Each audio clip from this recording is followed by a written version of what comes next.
Hi mga palangga! In this video, I'm going to share with you guys an update with my HSBC Live Plus credit card, especially my experience about getting my card PIN, and also my first bill and first payment with this credit card. So I received and started using this credit card mga palangga way back October 26, so halos isang buwan na rin yung nakalipas na ginagamit ko itong HSBC Live Plus credit card at ginawan ko pala siya ng video before mga palangga about my application processes, yung mga na-experience ko. So if you haven't watched that video mga palangga and also interested kayo getting an HSBC credit card, so you may also consider watching that video after this. Every time na nakaka-receive ako ng bagong credit card mga palangga, I always take note kung ano yung magiging statement date ko at saka yung due date. Normally nag-reflect yung statement date or due date kasama dun sa papel na kung saan naka-attach yung ating credit card. And for me, it's very important talaga na malaman ko talaga yung ano yung magiging statement date at saka yung due date para alam ko kung kailan ko i-expect na ma-receive yung mga monthly bills ko and also yung magiging possible due date.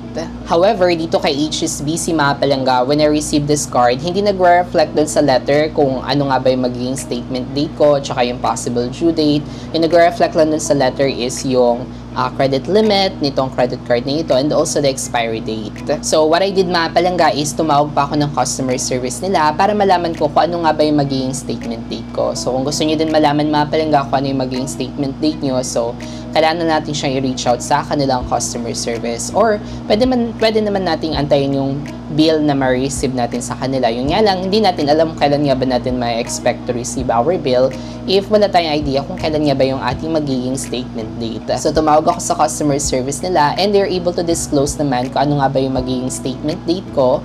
And yung due date niya pala mga palangga is 21 days after the statement date. So kung gusto niyo din magkaroon ng idea kung kailan nga ba yung magiging due date nyo, so, kailangan, importante alam natin kung ano nga ba yung statement date natin. Then, mag-add lang tayo ng 21 days. So, yun yung magiging possible due date ng ating mga monthly bills with HSBC credit card. At dahil wala akong existing savings account kay HSBC and this is my first time to have an account with them, which is credit card pa, based on my experience, medyo pahirapan yung pag-create ng online account sa kanila or pag-access ng online account. Pero I think it's good na din kung for security purposes naman siya. Okay, compare ko siya mga palangga sa processes ng ibang bank or credit card provider. So, medyo madali yung sa iba. Pero dito kay HSBC, medyo pahirapan yung pag-create ng kanilang online account. Para magkaroon ako ng online account, they sent me a card PIN. So, separate pa siya doon sa letter where I received my credit card. So, hindi dito naka-indicate ko ano nga ba yung magiging card PIN. So, separate letter pa siya or separate mail na ma-receive ko to my billing address. Yung card PIN na yun mga palangga is magagamit ko para makapag-create ng online account with HSBC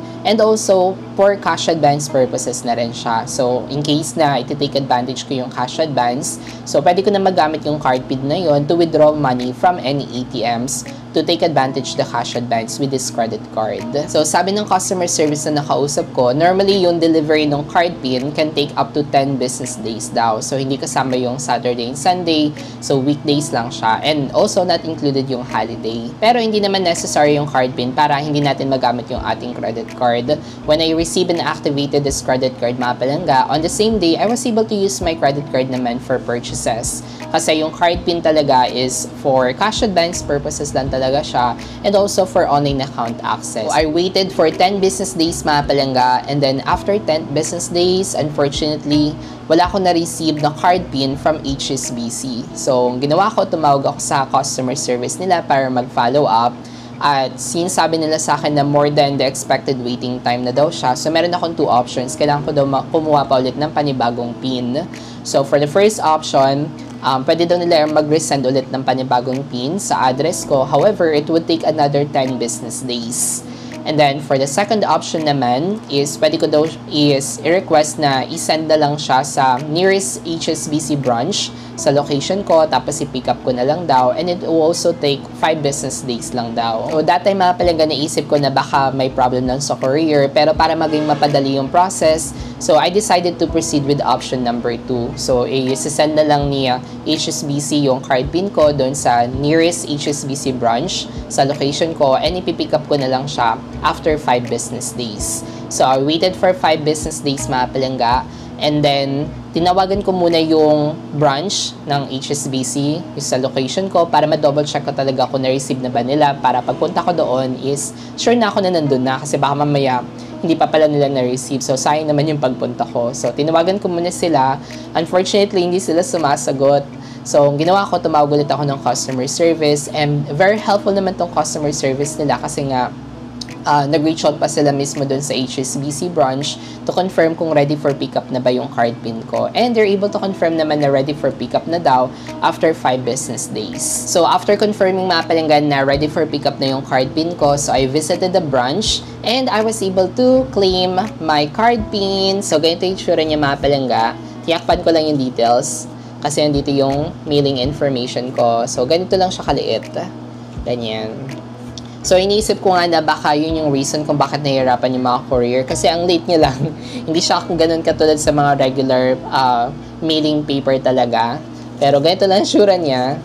Ayan. And sobrang secure niya mga palangga kasi yung pin is mismong nasa loob pa. So, pa siyang tanggalin tapos bubuklatin para malaman kung ano yung pin na nakalagay sa loob. Very secured naman kung saan nakalagay yung card pin natin. So, after receiving my card pin mga palangga, so nag-proceed na rin ako in creating my online account doon mismo sa official website ni HSBC. So, hindi siya directly talaga muna doon sa app. So, kailangan muna talaga nating i-register with their official website. So, I created my online account. Very secured naman the way yung mga steps ng creation kasi ang dami mga security questions, na kailangang sagutin or kailangang gawin or set up.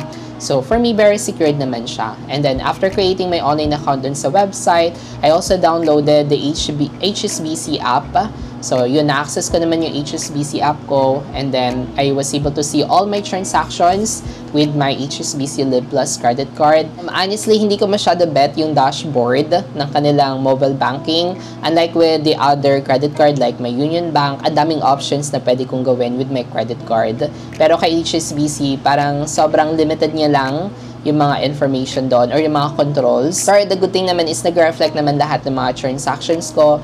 Mga posted transactions nga lang. Like katulad kay BPI na kapag hindi pa nag-post yung transaction, so hindi pa siya mag-reflect sa transaction history. Pero kapag posted na siya, saka pa lang siya magre-reflect. So kapag may mga pending transactions, hindi pa siya visible. Magre-reflect lang talaga siya kapag completed na yung transaction. So almost the same siya with BPI for transaction history. And aside from accessing our bill doon sa online account, I also received the copy of my statement naman kay HSBC after 24 hours ng statement date ko via email. So, nagsasend naman sila ng PDF copy, secured copy, para makita talaga natin yung ating actual statement. So, kung ayaw nyo mag-access ng online account nyo, ayaw nyo mag-go through with the card pin, tapos wala naman kayong gagamitin for cash advance. So, it's okay kasi makaka-receive naman tayo ng ating monthly bills via email. For me, it's recommended pa rin na meron tayong access sa ating mobile banking para na monitor natin yung mga posted transactions. So, in case na may mga suspicious transactions or incorrect billed amount or may mga billed in error, then we have a way pa para mag-reach out sa customer service nila. In same practices na ginagawa ko sa iba kong mga credit card, I also created a manual tracker for my usages with this credit card para every time na ginagamit ko siya is tiyatrack ko din siya manually since na hindi nag-reflect yung mga pending transactions sa online account. So, mas maganda pa rin na may sarili kang tracker para na ma-monitor mo talaga kung saan nga ba, ano nga ba yung mga pinanggagamit natin dito sa credit card. And when it comes naman sa interest, almost the same lang naman siya with other credit cards. So, ang kanyang interest rate is nasa 3%. Yung interest na yun is ma-charge lang tayo if meron tayong mga past due balances. Let's say we receive our bill, tapos hindi natin nabayaran yung buo or may mga remaining balances pa siya, tapos nag-due na. So, saka pa lang tayo ma-charge nung interest. Pero kung mababayaran naman natin yung ating statement in full, yung total outstanding due, on or before due date, then we're safe naman. For payments naman, I guess kapag meron ka existing savings account kay HSBC, madali lang mag-process ng payment directly dun sa kanilang online account or dun sa website since connected na siya sa savings account. Pero since wala akong existing account kay HSBC, wala akong savings account kay HSBC, itong credit card lang. So, gumamit ako ng ibang third-party payment processor which is GCash. So, binayaran ko yung first bill ko with my HSBC credit card through GCash. So, dun sa biller, hinanap ko lang HSBC. Tapos, hihingi lang siya ng amount. So, enter lang natin yung amount ng ating statement o yung babayaran natin. Then, i-input lang natin yung full credit card number natin. And then, we also have an option to enter our email address if you want to receive the receipt via email. And by the way, meron pala siyang 10 pesos convenience fee kay GCash. And yung posting niya is up to 3 business days, hindi kasama yung weekends at saka yung mga holidays. So, same goes with the other third-party payment processor. And I guess, pwede naman natin hati-hatiin yung ating mga payments. Let's say, for example, ang due date pa natin is 20 days after pa. So, tapos hindi natin mabayaran ng buo. Pwede naman like half ngayon, tapos after 5 days is another half naman. As long as mabuo natin yung total payments na nire-required sa ating statement, then we're safe. And again, kapag gagamit tayo ng third-party payment processor, bigyan natin ng additional times sa processing kasi dahil nga hindi kasama yung weekends, tsaka yung holidays. So, kailangan dapat lagyan natin ng additional time na hindi lalagpas ng due date. Nang sa gayon, safe tayo at ma-avoid natin yung mga fees o di kaya yung mga late fee. Yung late fee pala nila mga palangga is 1,000 pesos or equivalent ng minimum amount due, whichever is lower. So, same goes with the other credit cards. Whichever is lower, yun yung magiging amount ng late fee. Kaya, it's much better talaga na mabayaran natin siya on or before due date para ma-avoid natin yung mga late fees. And again, wag tayo magpapalin lang sa minimum amount due. Yung minimum amount due na yan is nag-reflect yan sa kahit anong credit card kasi the bank encourages us to pay the minimum amount due para kumita sila sa mga interest. At kapag binayaran lang natin yung minimum amount due and not the total amount due, so magkakaroon tayo ng mga remaining balances or remaining unpaid balances na kung saan i-interesan tayo ni bangko. Pero kung babayaran naman natin siya in full, yung total outstanding balance natin, not the minimum amount due, then we're safe naman for any fees. So far, medyo smooth naman yung nag-experience ko or initial experience ko with HSBC credit card. Yun nga lang, hindi ko pa masyadong gamay kung paano nag-work yung mga cashbacks and also other features nitong HSBC Live Plus credit card. So, sa mga next videos natin mga palangga, we will dig deeper kung ano nga ba, paano na ba nag-work yung mga benefits nitong card na ito and also yung mga features nito. At sa mga palangga natin dyan na meron ng HSBC credit card and also HSBC Live Plus credit card, share nyo naman sa comment section kung ano nga ba yung nagustuhan nyo or yung positive experience nyo with HSBC compared from the other banks or other credit cards. And if you think this is a helpful video, especially if you're starting to use an HSBC credit card katulad ko, please give this video a thumbs up. And if you haven't already, please consider subscribing na din to my channel for more contents like this. Again, this is John Paul, and always remember to be kind to yourself and to others. See you on our next vlog. Bye!